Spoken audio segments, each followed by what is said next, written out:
안녕하세요. 온도교회 성도 여러분. 주일 아침 말씀 묵상 함께 나누겠습니다. 레위기 22장 말씀인데요. 10절부터 16절까지 말씀만 함께 살펴보도록 하겠습니다. 10절부터 16절까지 말씀 세 번역으로 제가 읽겠습니다. 제사장이 아닌 여느 사람은 아무도 그 거룩한 제사 음식을 먹지 못한다. 제사장이 데리고 있는 나그네나 그가 쓰는 품꾼도 그 거룩한 제사 음식을 먹지 못한다. 그러나 제사장이 돈을 지불하고 자기 재산으로 사들인 종은 그 음식을 먹을 수 있다. 제사장의 집에서 종의 자식으로 태어난 자들도 자기 몫의 그 거룩한 제사 음식을 먹을 수 있다. 제사장의 딸이라도 여느 남자에게 시집갔다면 그 딸은 제물로 바친 그 거룩한 제사 음식을 먹을 수 없다. 그러나 제사장의 딸이 과부가 되었거나 이혼하여 자식도 없이 다시 집으로 돌아와 시집가기 전처럼 아버지 집에서 살 때에는 아버지가 먹는 제사 음식을 먹을 수 있다. 그러나 여느 사람은 아무도 거룩한 제사 음식을 먹지 못한다. 어떤 사람이 모르고 그 거룩한 제사 음식을 먹으면 그는 그 음식값의 5분의 1에 해당하는 값을 그 위에 더 보태어 제사장에게 갚아야 한다. 제사장들은 이스라엘 자손이 바친 그 거룩한 제사 음식, 곧 그들이 주에게 바친 제물을 더럽혀서는 안 된다. 제사장은 자기들이 먹을 제사 음식을 여느 사람들이 모르고 먹다가 죄를 지어 벌을 받는 일이 없도록 조심하여야 한다. 나는 그 음식을 거룩하게 하는 주다. 아멘. 오늘 말씀에서 가장 중요한 거는 제사 음식에 대한 부분이죠. 누가 제사 음식을 먹을 수 있는가? 이 부분에 대해서 하나님께서 말씀하십니다. 보시면 제사장이 아닌 사람은 그 어느 사람이라도 아무도 그 거룩한 제사 음식을 먹지 못한다 말씀하십니다. 제사장이 데리고 있는 나그네나 그가 쓰는 품꾼도 그 거룩한 제사 음식을 먹지 못한다. 아주 딱 못을 박으십니다. 그런데 11절 그러나 제사장이 돈을 지불하고 자기 재산으로 사들인 종은 그 음식을 먹을 수 있다. 제사장의 집에서 종의 자식으로 태어난 자들도 자기 몫의 그 거룩한 제사 음식을 먹을 수 있다. 하나님께서는 이 제사 음식을 먹을 수 있느냐 없느냐를 소속의 문제로 보시는 것입니다. 그냥 그 집에 있는다고 해서 같이 산다고 해서 제사 음식을 먹을 수가 없습니다. 제사장의 집에 속한 사람들, 제사장이 값을 주고 산 사람들만 제사장 집에 소속이 됩니다. 어디서 많이 들어본 이야기 같지 않으십니까?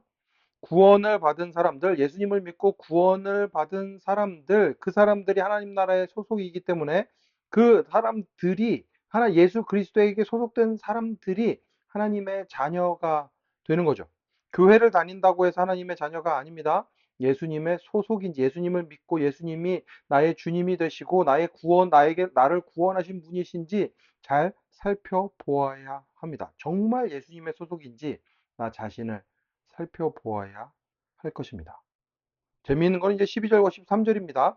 제사장의 딸이라도 여느 남자에게 시집 갔다면 그 딸은 제물로 바친 그 거룩한 제사 음식을 먹을 수 없다. 이해가 되죠? 소속이 바뀌었기 때문에 그렇습니다. 그런데 13절 제사장의 딸이 과부가 되었거나 이혼하여 자식도 없이 다시 아버지 집으로 돌아와 시집 가기 전처럼 아버지 집에서 살 때에는 아버지가 먹는 제사 음식을 먹을 수 있다. 그러나 여느 사람은 아무도 거룩한 제사 음식을 먹지 못한다라고 말씀하십니다. 역시나 소속에 대한 문제죠. 자녀가 있으면 스스로 가정을 이룬 것이기 때문에 더 이상 아버지 집에 소속이 될 수가 없습니다. 굉장히 세세하고 자세한 부분까지 하나님께서 이 규정들을 알려주시는 거죠.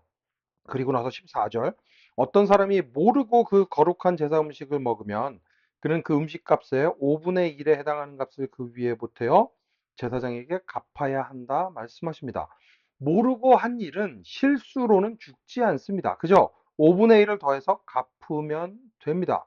다만 제사장들에게는 이런 일이 일어나지 않도록 조심해야 할 의무가 있음을 기억해야 합니다.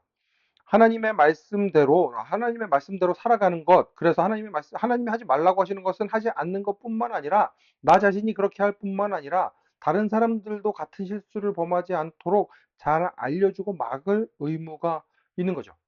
저희 온도교회 공동체가, 온도 공동체가 해야 할 일이 바로 그런 것들입니다. 그 부분에 대해서 이제 15절과 16절에서 이야기를 합니다.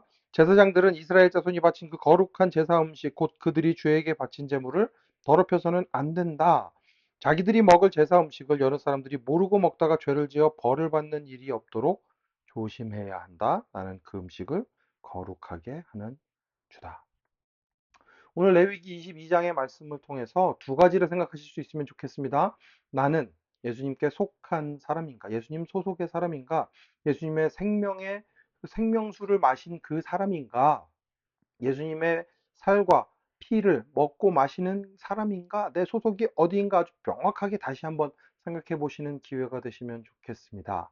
그에 더해서 나만 그렇게 사는 게 아니라 내 주위에 있는 사람들, 내 공동체에 함께 있는 형제 자매들도 그렇게 살아갈 수 있도록 잘 도와주는 사람들이 우리가 될 수 있도록 해야 할 것입니다.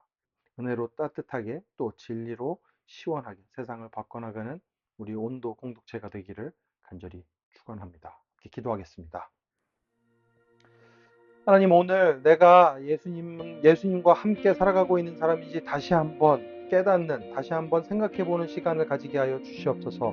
그리고 내가 예수님과 함께 살아가는 사람이 맞다면 내 주위에 있는 이들도 또한 예수님을 잘 따라갈 수 있도록 잘 돕는 삶을 살아가고 있는지 다시 한번 생각하는 오늘 하루 매일매일의 삶이 되게 하여 주시옵소서. 모든 말씀 예수님 믿고 기도합니다. 아멘. 오늘도 예수님과 함께 살아가며 이 세상을 조금 더 따뜻하게, 조금 더 시원하게 만들기 위해 쓰는 모든 온도교회 성도 여러분, 오늘도 샬롬입니다.